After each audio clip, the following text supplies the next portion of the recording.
काम्या को कुछ दिन पहले ही संतान प्राप्ति हुई थी। संतान के रूप में उसे एक पुत्री की प्राप्ति हुई थी और वह उसे लेकर अपने घर आ चुकी थी। काम्या की यह पहली संतान थी और उसके ससुराल में भी यह पहली संतान थी, इसलिए सब लोग बहुत खुश थे। काम्या का पति आलेख, उसकी सासू माँ, ससुर जी और काम्या की ननंद यानी कि बच्ची की बुआ सुगंधा सब बहुत खुश थे कि उनके घर में एक नई पीढ़ी का आगमन हो चुका है। सब कुछ अच्छा चल रहा था, पर इधर कुछ दिनों से काम्या कुछ ज्यादा ही चिड़चिड़ी होती जा रही थी। ऐसे तो वह ठीक रहती थी, पर कभी कभी किसी बात को लेकर वह बहुत ही ज्यादा चिढ़ जाती थी और जब वह चिढ़ती थी तो बहुत ही अजीब व्यवहार करने लगती थी। आलेख से काफी ज्यादा लड़ने झगड़ने लगती थी, चीजें उठाकर फेंकने लगती थी और आलेख अगर उसे रोकता तो उससे धक्का मुक्की करने लगती, जिसकी वजह से उसके ससुराल में सब बहुत परेशान रहते थे कि आखिर काम्या कभी कभी इतना अजीब बर्ताव क्यों करने लगती है। खैर, इस बारे में जब डॉक्टर से बात की गई तो डॉक्टर ने इसे सामान्य बात बताया और बोला यह पोस्ट प्रेगनेंसी सिम्टम्स हैं और बच्चा होने के बाद कई बार महिलाओं के मूड स्विंग्स होते हैं, जिसकी वजह से वह ऐसा व्यवहार करती हैं और चिड़चिड़ी हो जाती है, क्योंकि बच्चा होने की वजह से शरीर में कमजोरी आई रहती है। ऊपर से बच्चे की देखभाल और माँ के शरीर में हार्मोन्स के हो रहे बदलाव की वजह से महिलाएं खुद के ऊपर बिल्कुल ध्यान नहीं दे पाती और उनकी नींद भी पूरी नहीं हो पाती। इस वजह से ऐसा हो जाता है। यह एक सामान्य सी बात है। महिलाएं कभी कभी बहुत ही ज्यादा चिड़चिड़ा व्यवहार करने लगती हैं और यह कुछ दिनों में अपने आप ही ठीक हो जाता है। खैर, जब डॉक्टर ने ऐसी बात बोल दी तो काम्या के ससुराल में सबने तसल्ली की सांस ली। काम्या की सासू माँ काम्या का बहुत ख्याल रखती थी और आलेख भी काम्या का बहुत ख्याल रखता था। ननंद सुगंधा तो काम्या को अपना दोस्त ही मानती थी और हमेशा उसका हर काम करने को तैयार रहती थी। सुगंधा एक साइकेट्रिस्ट थी और अभी उसका विवाह नहीं हुआ था। कुल मिलाकर बहुत ही अच्छा परिवार था काम्या का। खैर, दिन ऐसे ही गुजर रहे थे। एक दिन काम्या की बुआ सास काम्या के बच्चे को देखने के लिए आई थी।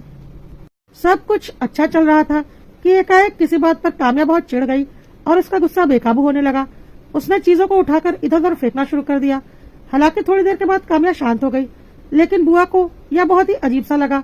बुआ ने अपनी भाभी यानी कि काम्या की सास से इस हरकत के बारे में बात की तो काम्या की सासू माँ ने बोला, हाँ, हमने भी इस पर गौर किया है, इसलिए डॉक्टर को भी दिखा दिया है।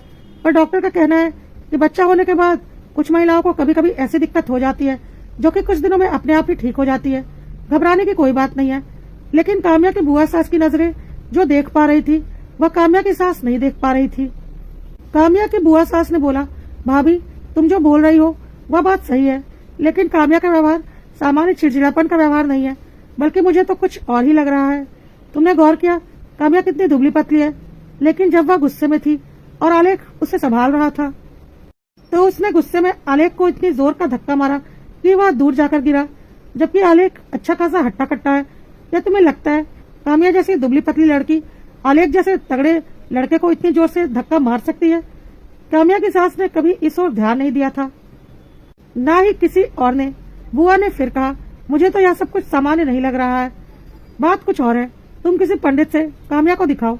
लेकिन आलेख, सुगंधा और काम्या के सास ससुर ने साफ मना कर दिया। बोला, क्या दीदी, आप किस पुराने जमाने में जी रही हैं? ऐसा कुछ नहीं होता है। आलेख और सुगंधा ने भी बोला, क्या बुआ, आप भी क्या बातें कर रही हैं? अपनी सोच को बदलिए, इस तरह की कोई बातें नहीं होती हैं। बुआ जी ने बोला, जैसा तुम लोगों को ठीक लगे। मुझे जो महसूस हुआ मैंने बोल दिया, आगे तुम लोगों की मर्जी। उसके बाद बुआ जी अपने घर चली गईं। लेकिन बुआ जी के कई बातें कहीं न कहीं काम्या की सासू माँ के दिल में बैठ गई थी। अगली बार जब काम्या ने चिड़चिड़ाहट में ऐसी हरकत की तो काम्या की सासू माँ उसे बहुत ध्यान से देख रही थी और उन्होंने देखा कि सचमुच आलेख काम्या को संभाल नहीं पाता जब वह गुस्से में होती है, बल्कि काम्या उसे बिल्कुल दूर धकेल देती है। आलेख उसे बिल्कुल भी काबू नहीं कर पाता।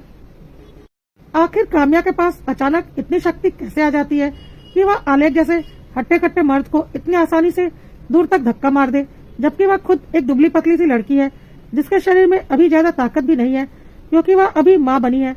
आलेख ने भी इस बात पर गौर किया कि काम्या ऐसे तो सामान्य रहती है, लेकिन जब वह रौद्र रूप में आती है तो उसे संभाल पाना उसके बस की बात नहीं होती और उसकी ताकत के आगे आलेख की ताकत कम पड़ जाती है।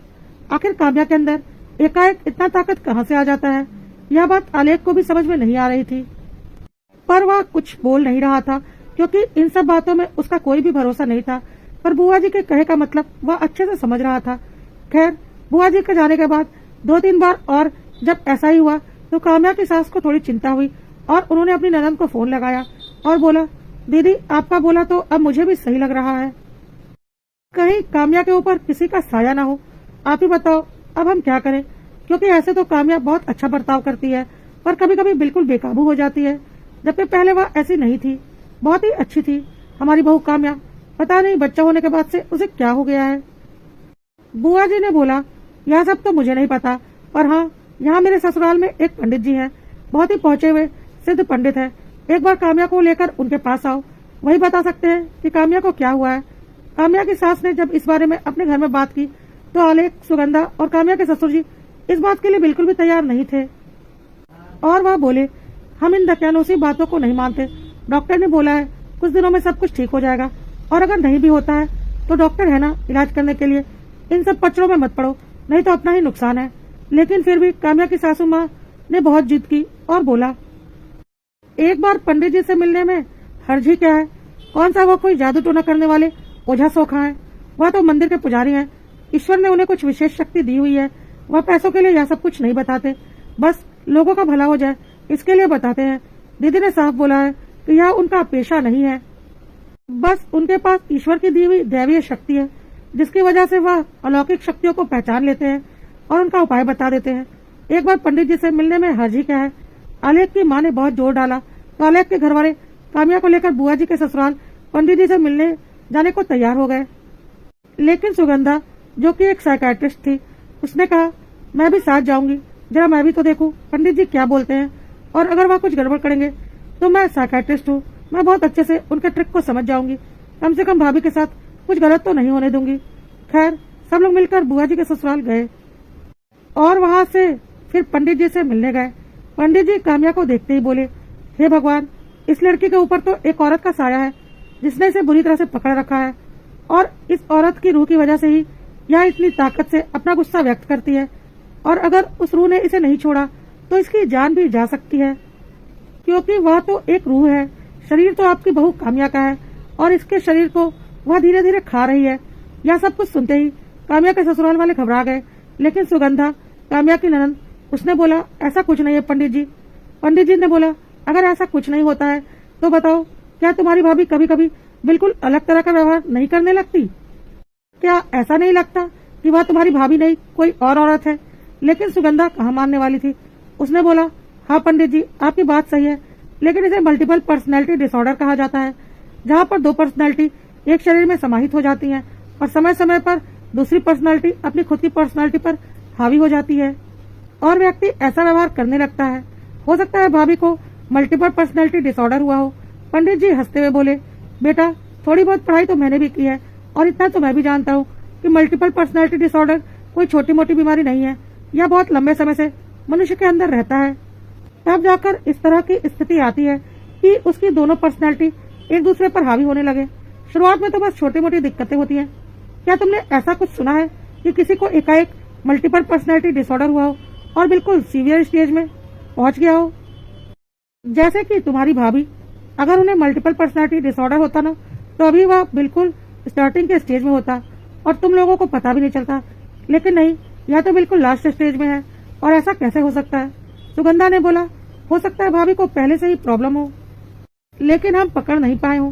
पंडित जी ने बोला, अपने मन को संतुष्टि देने के लिए तुम्हें जो बोलना है बोल सकती हो, और तुम तो साइकियाट्रिस्ट हो ना, तो जाकर मल्टीपल पर्सनैलिटी डिसऑर्डर की दवाइयाँ देकर अपनी भाभी का इलाज कर सकती हो तो कर लो।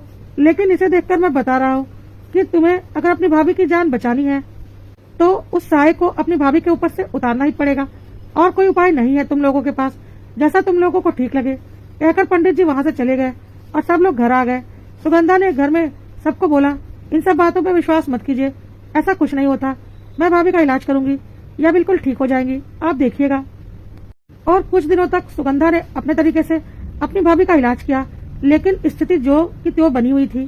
काम्या ऐसे तो सामान्य रहती थी, पर कभी कभी उसे बहुत बुरे तरीके के दौरे पड़ते थे, जिस वक्त वो पूरे घर को तहस नहस कर देती थी और उसे संभाल पाना बहुत ही ज्यादा मुश्किल होता था। यह सब देखते हुए काम्या के ससुराल वाले और काम्या के मायके वाले दोनों ही काफी सहम चुके थे और बोले, अब हम और रिस्क नहीं ले सकते, अब जिसे जो बोलना है बोले, हम पंडित जी से ही काम्या का इलाज करवाएंगे। काम्या के माता पिता और सास ससुर दोनों ही इस बात के लिए तैयार थे। बस आलेख और सुगंधा इस बात को नहीं मान रहे थे, लेकिन माँ बाप और सास ससुर दोनों के दबाव में आलेख काम्या का इलाज पंडित जी से करवाने को तैयार हो गया और फिर बुआ जी से बात करके पंडित जी को घर बुलाया गया। पंडित जी घर पर आए और बोले, लो सुगंधा बेटा, तुमने अपनी भाभी का इलाज कर लिया अपने ट्रीटमेंट से। सुगंधा के पास पंडित जी की बातों का कोई जवाब नहीं था, लेकिन फिर भी उसने बोला, पंडित जी, यह घर वालों का दबाव है, वह नहीं मान रहे, इसलिए आप ही भाभी का इलाज कीजिए। आज मैं भी देख लूंगी आपका बोला सच है या नहीं, और इस दुनिया में परलौकिक शक्ति होती है या नहीं। पंडित जी बोले, बिल्कुल, जब तक किसी चीज का साक्ष्य न प्रस्तुत हो उसे मानना सही भी नहीं है। पंडित जी ने काम्या को अपने पास बिठाया और उसे अच्छे से देखा और अपनी आंखें बंद करके कुछ सोचने लगे। फिर उन्होंने आलेख को दुकान से कुछ चीजें लेकर आने के लिए बोला और फिर अपनी गणना करने लगे। थोड़ी देर के बाद पंडित जी ने अपनी आंखें खोली और बोला, बताइए, जिस वक्त काम्या की डिलीवरी हुई थी उस वक्त अस्पताल में क्या किसी औरत की मृत्यु हुई थी, किसी गर्भवती औरत की? तो सबने सोचना शुरू किया और सबको ख्याल आया कि यह बात पंडित जी को कैसे पता। जिस वक्त काम्या की डिलीवरी हो रही थी उसी वक्त एक और गर्भवती औरत की भी डिलीवरी हो रही थी, पर डिलीवरी के दौरान उस औरत की और उसके होने वाले संतान दोनों की मृत्यु हो गई थी और उसी वक्त काम्या की डिलीवरी हुई थी। यह बात उन लोगों ने पंडित जी को बताई और बोला, हाँ पंडित जी, ऐसा बिल्कुल हुआ था। लेकिन आपको कैसे पता चला? उस वक्त अस्पताल में काफी हल्ला भी मचा था उस औरत की मृत्यु से, तभी तो हमें भी पता चला था कि एक गर्भवती औरत की मृत्यु हो गई है और ठीक उसी वक्त हमारी काम्या की संतान इस दुनिया में आई थी। पंडित जी बोले, बस यहीं पर गड़बड़ हुई है। जब उस औरत की मृत्यु हुई उसने अपनी संतान को देखा भी नहीं था और उसकी मृत्यु हो गई और उसके साथ ही उसके संतान की भी मृत्यु हो गई। उसकी आत्मा तड़प कर रह गई थी अपनी संतान को गोद में उठाने के लिए और साथ ही साथ उसकी संतान की मृत्यु भी हो गई थी। वह अभागी न अपने जीवित संतान को गोद में उठा पाई, न ही उसकी संतान को वह बचा पाई। अपनी संतान को देखने की तड़प लेकर उसकी आत्मा उसके शरीर से निकली थी और वह एक तड़पती हुई आत्मा थी। इसी बीच काम्या की बच्ची इस दुनिया में आई थी और उस बच्ची का रोना सुनकर वह आत्मा काम्या के शरीर में प्रवेश कर गई थी और अपने बच्चे की तड़प को शांत करने के लिए आज तक वह आत्मा काम्या के शरीर में ही है। और जब जब उसे अपने बच्चे की तड़प महसूस होती है वह काम्या के ऊपर हावी हो जाती है और इसी वजह से काम्या ऐसा व्यवहार करने लगती है। वह कोई बुरी आत्मा नहीं है, एक तड़पती हुई माँ की आत्मा है, लेकिन रूह तो रूह ही होती है। वह धीरे धीरे काम्या के शरीर को खोखला करती जा रही है और अगर ऐसा ही रहा तो काम्या ज्यादा दिन की मेहमान नहीं है।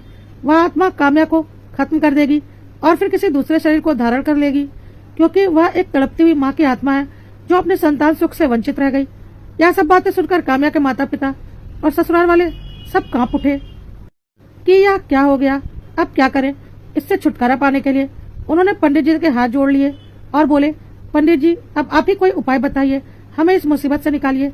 हमें हमारी बहू सही सलामत चाहिए और हमारी पोती भी हमें सही सलामत चाहिए। कहीं वह आत्मा हमारी बहू के साथ साथ हमारी पोती को भी नुकसान न पहुंचा दे। यह बोलकर काम्या के सास ससुर और माता पिता रोने लगे।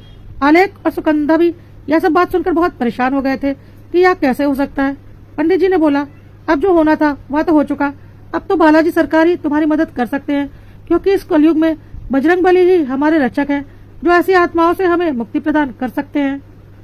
एक काम करो, तुम काम्या को लेकर बालाजी सरकार के पास जाओ और नारियल चढ़ाओ और उनसे प्रार्थना करो कि काम्या के ऊपर जो भी रूह सवार है उसे वह अपने पास रोककर मुक्ति प्रदान कर दे और काम्या को उस आत्मा से मुक्त कर दे और उस अतृप्त माँ की आत्मा को मोक्ष प्रदान कर दे। इसके अलावा कोई उपाय हमारे पास नहीं है। और हाँ, एक काम और करो, उसकी आत्मा को अभी तक शांति नहीं मिली है, शायद इसलिए वह काम्या के ऊपर हावी है, क्योंकि उसकी अंतिम क्रिया शायद सही ढंग से नहीं की गई है या कहीं कोई त्रुटि हुई है। तुम हॉस्पिटल से जाकर उस महिला के घर का पता करो और उसके घर वालों से मिलो और उन्हें सारी बात बताओ, शायद वह लोग अपनी त्रुटियां सुधार लें तो इस आत्मा को मुक्ति मिल जाए। आलेख और उसके घर वाले इतना परेशान हो चुके थे कि उन्होंने सब कुछ तुरंत करने का निर्णय लिया। सबसे पहले आलेख हॉस्पिटल गया, वहां से उस औरत के रिकॉर्ड निकलवाया और आलेख अपने घर वालों के साथ उस औरत के घर गया। वहां जाकर सारी बात बताई। उस औरत के घर वालों ने जब यह सब कुछ सुना तो वह भी घबरा गए कि ऐसा कैसे हो सकता है, हमसे क्या त्रुटि हो गई।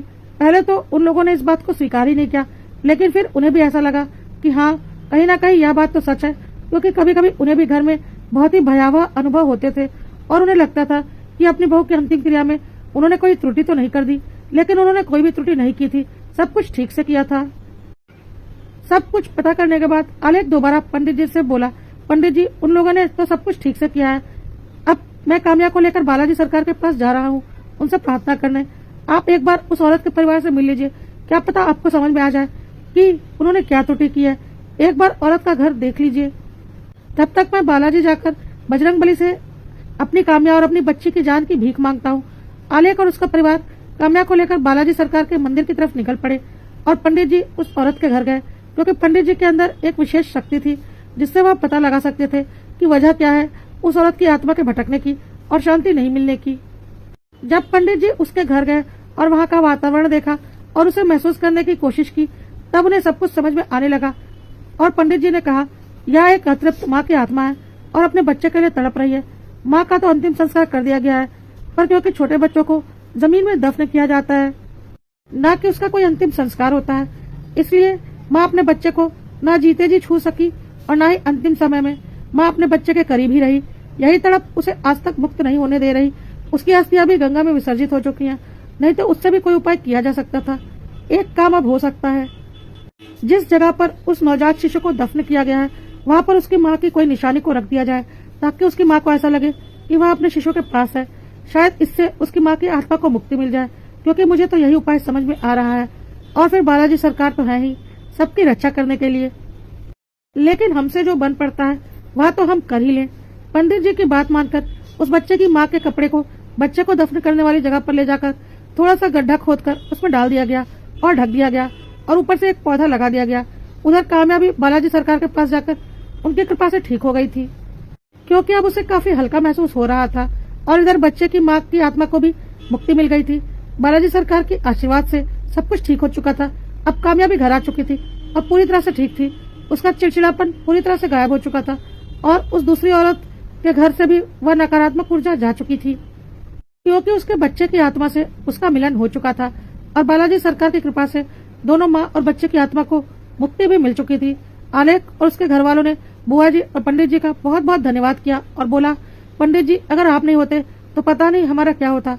पंडित जी हंसते हुए सुगंधा की ओर देखते हुए बोले, क्यों सुगंधा बेटा, तुम्हारी भाभी का मल्टीपल पर्सनैलिटी डिसऑर्डर तुम्हारी दवाइयों से तो ठीक नहीं हुआ, लेकिन बालाजी सरकार के शरण में जाने से ठीक हो गया ना। जहाँ तुम्हारे विज्ञान की पढ़ाई खत्म होती है ना, वहाँ उस ईश्वर की अलौकिक पढ़ाई शुरू होती है, जिसका ना कोई आदि है ना अंत, और जिसे आज तक ना कोई समझ पाया है। कहते हुए पंडित जी ने घर से प्रस्थान किया और सबने राहत की सांस ली।